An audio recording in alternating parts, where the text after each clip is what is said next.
नमस्कार दोस्तों, स्वागत है आप सभी का आपके अपने YouTube चैनल क्लियर एग्ज़ाम पर। जैसा कि आप सभी जानते हैं कि हमने एक क्रैश कोर्स की शुरुआत की है जो आने वाली प्रतियोगी परीक्षाएं UP TGT, UP junior edit, UP PGT और यूपी जीआईसी और सभी साइंस लेक्चरार जिसमें साइंस के प्रश्न पूछे जाते हैं सभी के लिए इम्पोर्टेंट है। यह क्लास बिल्कुल फ्री ऑफ कॉस्ट है जिसमें से प्रश्न पूछे जाने की संभावना है। इससे पहले हम कोशिका के कुछ महत्वपूर्ण तथ्यों के बारे में पढ़ चुके हैं। आज हम कोशिका के प्रकार को डिस्कस करेंगे। यदि हम केंद्रक के आधार पर देखें तो कोशिका दो प्रकार की होती है। कोशिका के दो प्रकार होते हैं, एक है प्रोकैरियोटिक कोशिका और दूसरी होती है यूकैरियोटिक कोशिका। यदि हम इसे दो भाग में विभाजित करें तो प्रो का अर्थ होता है प्रारंभी और कैरियोन का अर्थ होता है केंद्रक, अर्थात इसमें जो केंद्रक होता है वो प्रारंभिक अवस्था में पाया जाता है। यूकैरियोटिक कोशिका वह कोशिका होती है, यू का मतलब होता है वास्तविक और कैरियोन का मतलब केंद्रक, अर्थात इसमें वास्तविक और विकसित केंद्रक पाया जाता है। चलिए पढ़ते हैं अपने पहले पार्ट की ओर। प्रोकैरियोटिक कोशिका। प्रोकैरियोटिक कोशिका एक प्रकार की अविकसित कोशिकाएं होती हैं। यह एक प्रकार की अविकसित कोशिकाएं होती हैं जिनमें झिल्ली युक्त केंद्रक नहीं पाया जाता। इनमें झिल्ली युक्त केंद्रक नहीं पाया जाता, इसमें कोशिका भित्ति पाई जाती है। तो प्रोकैरियोटिक कोशिकाओं में क्या पाया जाता है?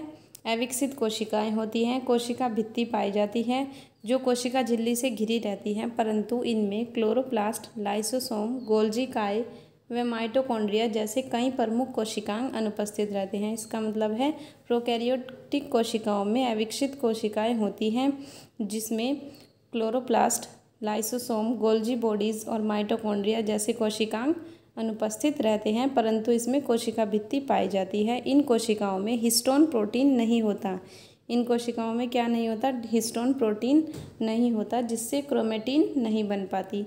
केवल डीएनए का सूत्र ही गुणसूत्र के रूप में पाया जाता है। इनमें हिस्टोन प्रोटीन नहीं पाया जाता, डीएनए का गुणसूत्र पाया जाता है, कोशिका भित्ति पाई जाती है, अविकसित कोशिकाएं होती हैं और कोशिकांग अनुपस्थित रहते हैं। अतः केंद्रक नाम का कोई भी कोशिकांग इसमें नहीं होता, इसमें कोई भी कोशिकांग नहीं पाया जाता। यह इम्पोर्टेंट है। एग्जाम में प्रश्न इसी प्रकार से बनेगा कि प्रोकैरियोटिक कोशिकाएं किन में पाई जाती हैं? जीवाणुओं में, नीलहरित शैवाल में, माइकोप्लाज्मा और प्लूरोनिमोनिया समजीव में प्रोकैरियोटिक कोशिकाएं मिलती हैं। चलिए बढ़ते हैं अपने दूसरे प्रकार की ओर, यूकैरियोटिक कोशिकाएं। यूकैरियोटिक कोशिकाएं पहली जो हमने पढ़ी हैं, प्रोकैरियोटिक कोशिकाएं क्या होती हैं? अविकसित कोशिकाएं होती हैं, परंतु ये क्या होती हैं?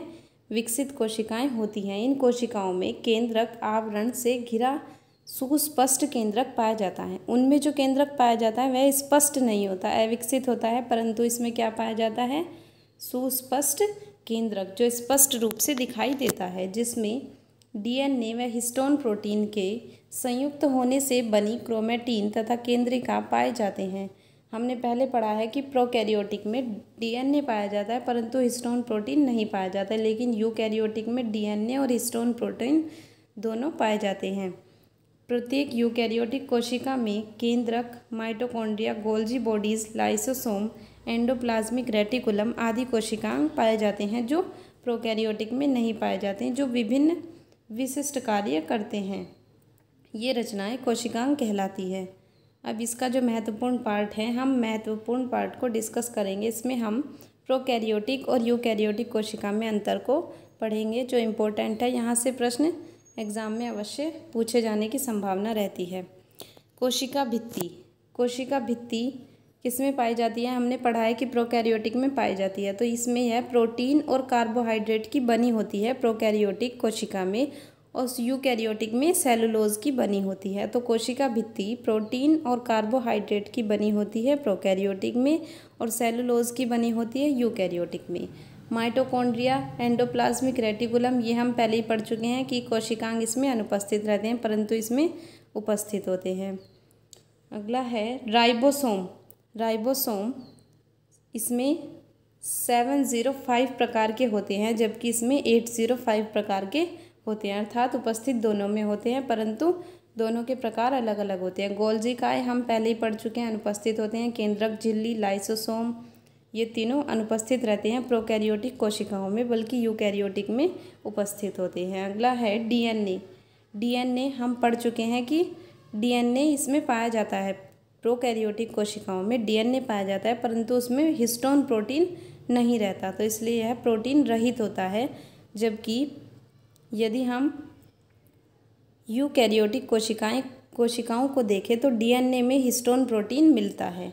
कशाभिका केवल एक तंतु पाया जाता है, जबकि इसमें 11 तंतु होते हैं। केंद्रिका कोशिकांग है, इसलिए अनुपस्थित होता है, इसमें उपस्थित होता है। सेंट्रियोल अनुपस्थित होता है, कोशिकांग है, इसमें उपस्थित होता है। अगला है श्वसन किसके द्वारा करते हैं? प्रोकैरियोटिक कोशिकाओं में श्वसन किसके द्वारा होता है? प्लाज्मा झिल्ली द्वारा होता है। माइटोकॉन्ड्रिया द्वारा होता है किसमें? यूकैरियोटिक कोशिकाओं में। लिंग प्रजनन इसमें नहीं पाया जाता और इसमें पाया जाता है, यूकैरियोटिक कोशिकाओं में पाया जाता है। प्रकाशन श्लेषण थाइलेकोइड में होता है और इसमें क्लोरोप्लास्ट में होता है। क्लोरोप्लास्ट में प्रकाशन श्लेषण होता है। कोशिका विभाजन इम्पोर्टेंट है, पूछा जा सकता है कि किस प्रकार का कोशिका विभाजन कौन सी कोशिका में होता है। तो कोशिका विभाजन असूत्री प्रकार का होता है। असूत्री प्रकार का होता है किसमें? प्रोकैरियोटिक कोशिका में। और जबकि अर्धसूत्री प्रकार का होता है किसमें? समसूत्री या अर्धसूत्री प्रकार का होता है यूकैरियोटिक कोशिका में। धन्यवाद दोस्तों। यह वीडियो पीजीटी और टीजीटी और जूनियर एडिड और सभी साइंस लेक्चरर के एग्ज़ाम के लिए उपयोगी है। कृपया इस वीडियो को अंत तक देखें और हमारी आने वाली वीडियो को देखने के लिए हमारे चैनल को लाइक, शेयर और सब्सक्राइब जरूर करें और बेल आइकन को प्रेस करें। धन्यवाद।